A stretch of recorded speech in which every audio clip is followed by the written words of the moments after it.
Jeremia 10. Wie is Nimrod? Jy nou weet, Jeremia 10 vers 2. Hy sê, so sê Jahwe, hy spreek deur Jeremia. Jeremia is 'n profeet in Juda, voor en tydens en na die ballingskap van Juda na Babylon toe.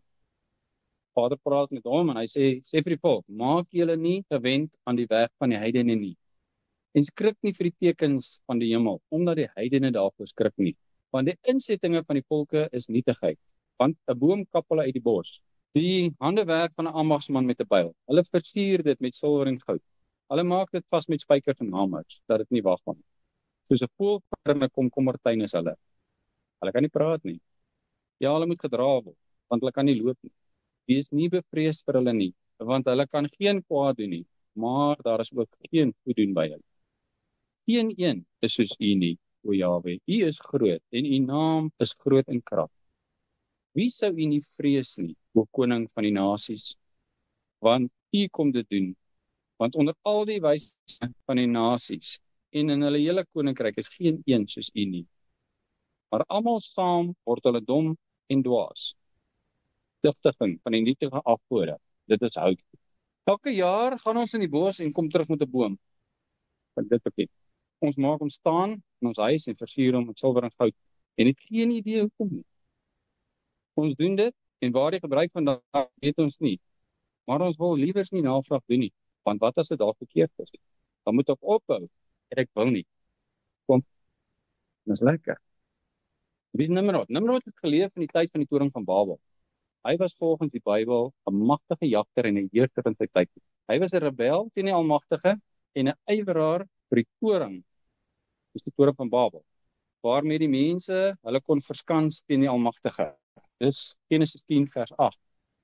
Net 'n stukkie wat ons lees van Nimrod. Hy sê Kus was ook die vader van Nimrod. Hy het begin om 'n geweldenaar op die aarde te wees. Hy was 'n geweldige jagter voor die aangesig van Jahwe. Daarom sê hulle, soos Nimrod, 'n geweldige jagter voor die aangesig van Jahwe.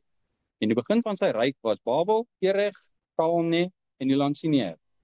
Uit hierdie lande het hy getrek en na Aser en gebou Ninive, Rebot, en Kalach en Resen tussen Ninive en Kalach. Dit is die groot stad. En dit is wie Nimrod was. Hy was 'n magtige jagter en hy was 'n heerser. Nou dit lees ons in die Bybel, maar volgens die oorlewering was hy getroud met Semiramis. Sy was 'n heks en 'n towenaar.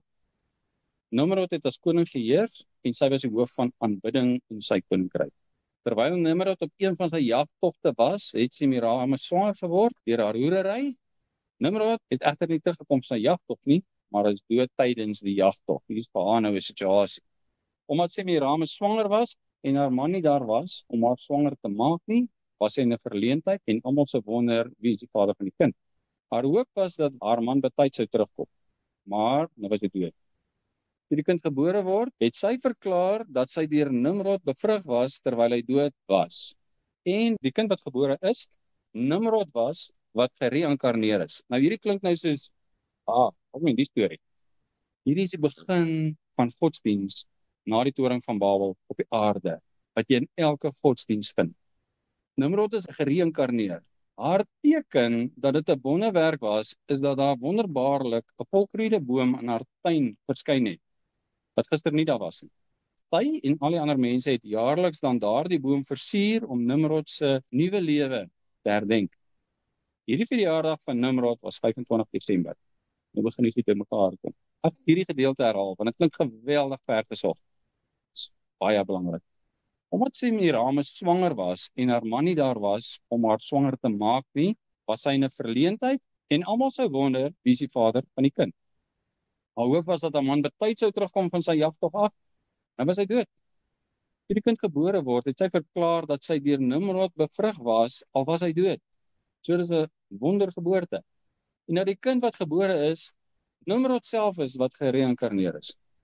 Haar teken dat dit 'n wonderwerk was, is dat daar wonderbaarlike volgroeide boom in haar tuin verskyn het wat gister nie daar was nie.